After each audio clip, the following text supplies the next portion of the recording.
Hi-Fi, you may come across dangerous creatures when you go exploring.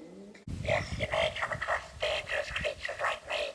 I bloody hate record collectors.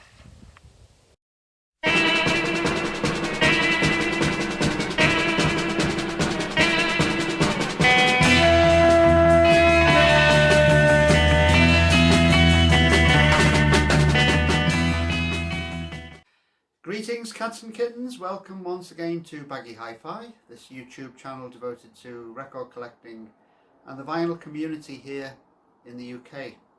When I say here in the UK, we're actually on location in Kelso in Scotland, in the Scottish borders, because this is the promised holiday vinyl finds video.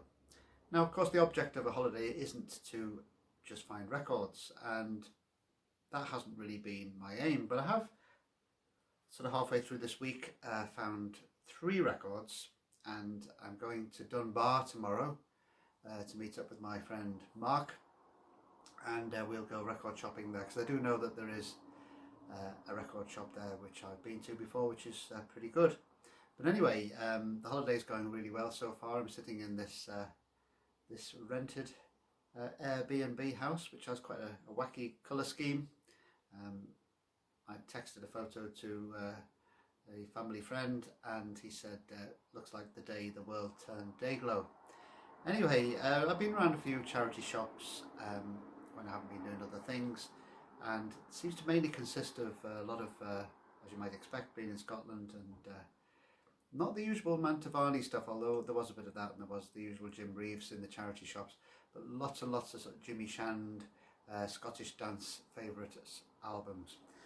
But on my first day here in Scotland, I did find this record in a charity shop. They only had 2 records. I think the other one was Incantation, you know, Panpipes album, but this one is Green on Red, which you wouldn't really expect to find in a small town charity shop. In fact, it was in the town called Selkirk. But this is, I think it's Green on Red's 4th album from 1985 or 1986, No Free Lunch.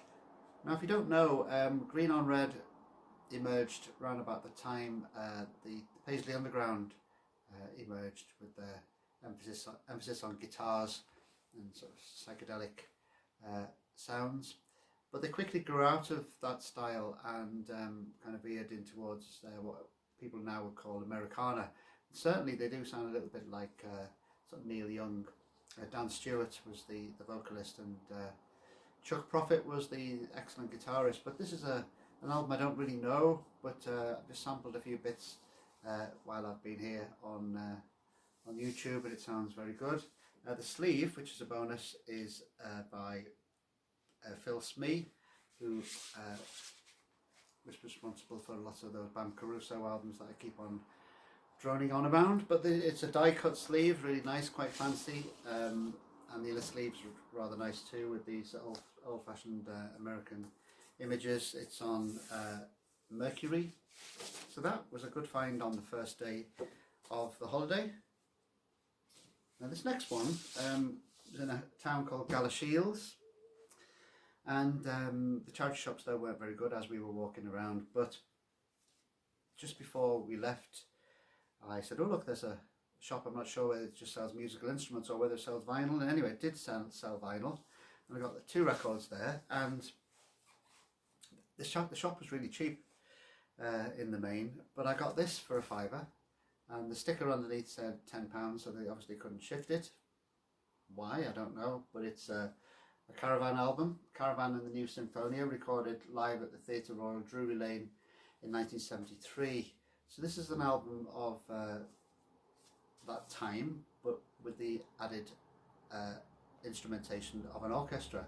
Lots of bands did this kind of thing in the 70s. Deep Purple did it famously, and Procol Harum also did it on an album I've shown a few videos ago of their live album with the Edmonton Symphony Orchestra.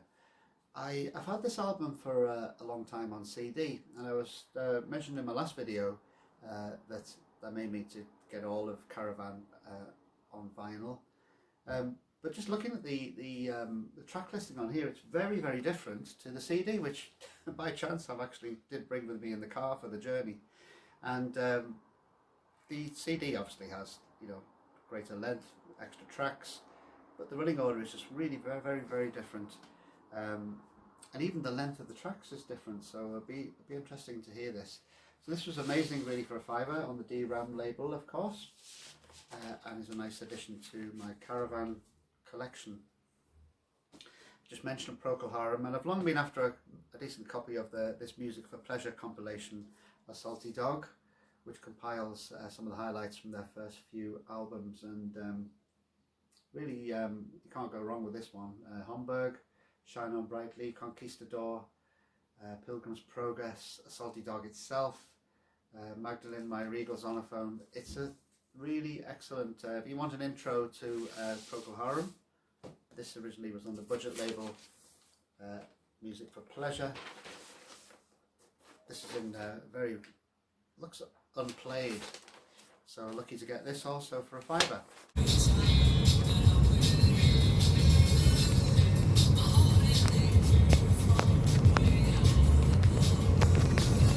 In a quarter of a mile, keep left to Melliston Cottages.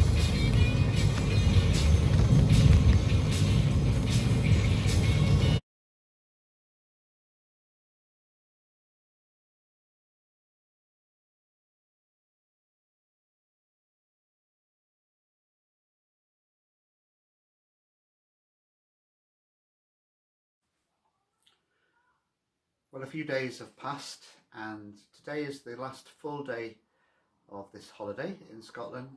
The weather has been consistently very hot.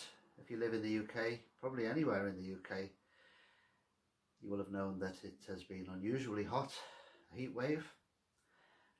Tomorrow I go back home, but it has been a good holiday. Yesterday my head was very much burnt despite having factor 30 on my face and head, probably because I was at the coast. I was over at Dunbar, as I mentioned earlier on in this video. Did get some more records, more than the first 3 which I showed earlier on in this video. This first one's a bit of a curio, and a while back I showed a compilation called Dimensions of Sound, which was an 80s comp of 80s sort of psych and garage revival bands, and this band, the Golden Horde, were on that record, and they did impress me. So I thought when I saw this one, quite unusual, it's an album by the Golden Horde called The Chocolate Biscuit Conspiracy, but it features Robert Anton Wilson, and Robert Anton Wilson was a sort of sci-fi counterculture writer. He wrote the Illuminatus trilogy, which I think took the mickey out of conspiracy theories, but had a bit of a cult following. And I believe that there was a theatrical version of that trilogy that lasted about 11 hours, and I think it was actually performed in Liverpool. So this one, I did investigate, did a bit of streaming on this one, and I was hoping it would be sort of psych revival garagey, which it is slightly, but it does have a bit of a punk edge, or sort of a comedy Ramonesy style to it as well, which I may not really like, but it wasn't very expensive. So that's the Golden Horde on ID Records from I think about 85, 86. Now in recent videos I've been showing a revived enthusiasm for British synth pop, probably since listening to the Bob Stanley comp, the Tears of Technology, which I do recommend, and not everyone's taste I guess really, but the shop in Dunbar on the Scottish coast did have a few quite cheap 12-inch singles from the early 80s, and this is one of them. This is OMD, Orchestral Manoeuvres in the Dark, Joan of Arc, 12-inch on, I guess it's on Virgin, but custom label there, and it has a textured sleeve, which the sticker on the album proudly proclaimed, which does have a textured sleeve, which I think only the first 1,000 had. I do like this tune, Joan of Arc. It was a hit in about 82 probably, but nice sleeve design as well. 1981 this was on Din Disc, which was a subsidiary of Virgin, but yeah, very evocative of the time of the early 80s and when synth pop ruled the waves.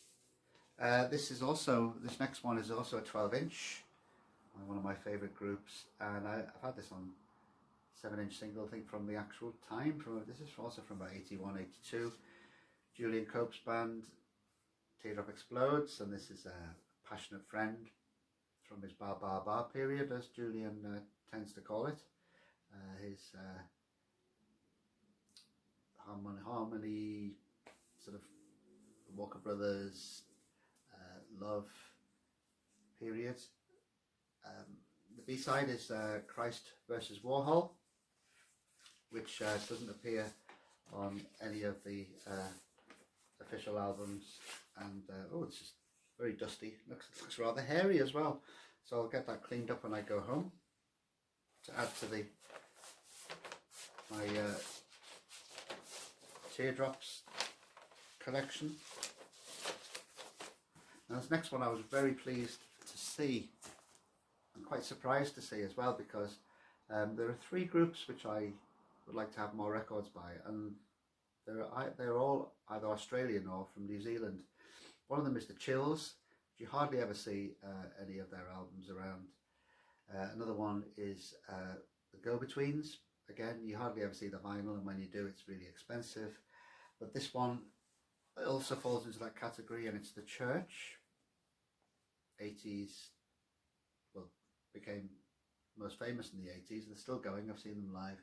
This is their album Heyday, which was getting a lot of people excited at the time because of its jangly Rickenbacker psyche pop tunes on here.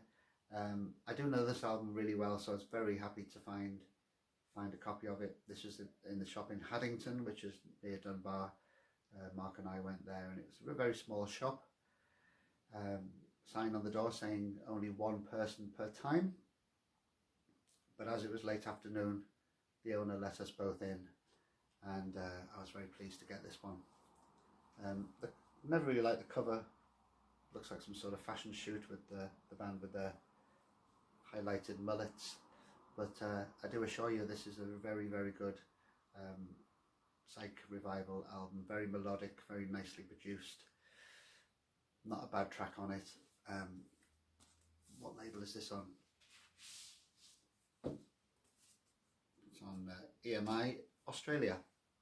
Now the last record, I don't think I've ever shown any Bowie records on Baggy Hi-Fi, but last summer, Record Store Day, this album came out, which was a lot of people were talking about, and it was the I'm Only Dancing Soul Tour 74 double album. I must admit, I saw Richard McCook talking about this a year ago and thought, yeah, I would really like that, because it's from the Young Americans period, which I really like, by Bowie. And friends have said it's a great record, but this will probably be the only time on Baggy Hi-Fi you'll see me mention Record Store Day, because I don't usually participate. Oh, I don't participate. A year after, I was really quite pleased to see this in the Wall of Noise Records in Haddington on the trip yesterday, the record shopping trip. So I thought, this is going for a lot more money on Discogs, and I do really want it. So it's Bowie 74, sounding very husky and very soulful, with a very well drilled backing band from that time. So that's my haul from this holiday. I've never done a video on location, but I've enjoyed staying in this house with its Dayglow decor. I'll edit all this together when I get back home tomorrow, and I'll see you back with a regular video quite soon. So thanks for watching, and bye for now.